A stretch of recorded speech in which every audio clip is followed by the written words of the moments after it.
高弘は虫も殺せない子供でした。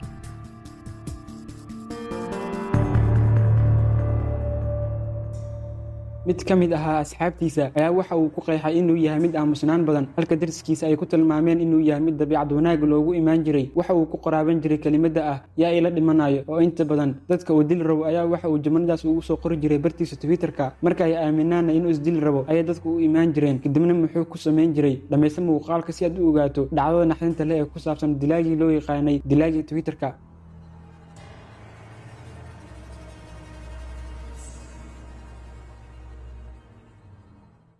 Takahiro Shirashi, dilaagii loo yaqaanay dilaagii Twitterka, yaraantiisa waxaa lagu yaqaanay inuu ahaa mid aamusnaan badan. wuxuu dhashay 9 Oktoobar bilowgii 90-maadkii. wuxuu ku dhashay magaalo ka tirsan dalka Japan. yaraantiisa waxa uu lahaa dabiicadooyin astaan u ah inuu noqon doono dilaa aan naxariis lahayn ka hor inta uusan u guurin magaalada Zama. Shirashi wuxuu ahaa mid dumarka ku qancin jiray inay ku soo biiraan goobta jirka lagu ganacsado ee Kabukicho, degmada ugu weyn ee ka ganacsiga jirka ee dalkaasi Japan. marxaladan dadku waxay bilaabeen inay uga digaan shaqada xun uu hayo iyo sida uu naftiisa uu xaalad xun u sii gelinayo, midaas oo booliska gacanta u gelin karta kana dhigi karta mid xabsiga ku hoyda. kadib iskandhatirka digniintii ay siiyeen dadkii ugu dhawaa, waxa uu kasoo guuray magaalada Tokyo ee uu joogay, isagoo soo degay dhismo ka kooban 2 qol kuna yaala magaalada Zama. intaa kadib Shirashi ayaa ciwaan ka samaystay app loo yaqaan Twitter. waxa uu ku qortay magaca Hanging Bro, wuxuuna inta badan bartiisa Twitterka ku soo qori jiray, way adag tahay inaad keligaaga isdisho, haddii aadan is caawin karinna aniga ayaa ku caawin kara. iyo sidoo kale waxa uu ku soo qori jiray yaa ila dhimanayo.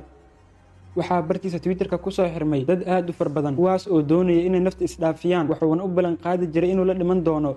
Shirashi dadka ku soo xirmay da'doodu waxay u dhaxaysay 15 ilaa 26, kuwaas oo dumar u badnaa, halka hal nin uu ku jiray kaas oo doonayay inuu saaxiibtiisa ka badbaadiyo inay isdisho. Shirashi dadka uu dil rabo ee bartiisa Twitterka ku xirnaa ayaa waxa uu ku balamin jiray basteejooyinka tareenada, isagoo iskaga dhigay qof la dhiman rabo. kadibna waxa uu keeni jiray gurigiisa wixii dumar ah waa uu kufsanayay, kadibna waa uu u dhameynayay.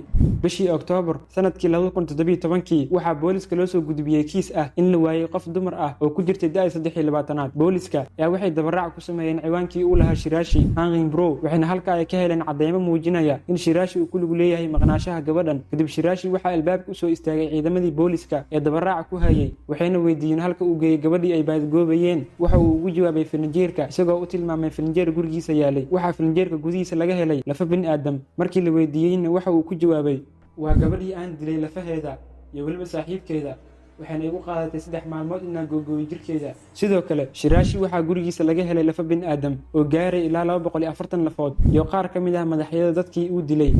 waxa uu cadcad u jarjari jiray hilibkooda. Shirashi waxaa loo taxaabay xabsiga ka hor inta aan lagu xukumin dil toogasho ah. waxa uu maxkamadda horteeda ka yiri, waxaan noqday mid khasaaray kadib markii la isoo qabtay, kama shalaayin dilalkii aan geystay, waan ku faraxsanahay dhimashada aan dhimanayo. hadalladaasi waxay ahaayeen hadalladii ugu dambeeyay ee Takahiro Shirashi, dilaagii loo yaqaanay dilaagii Twitterka.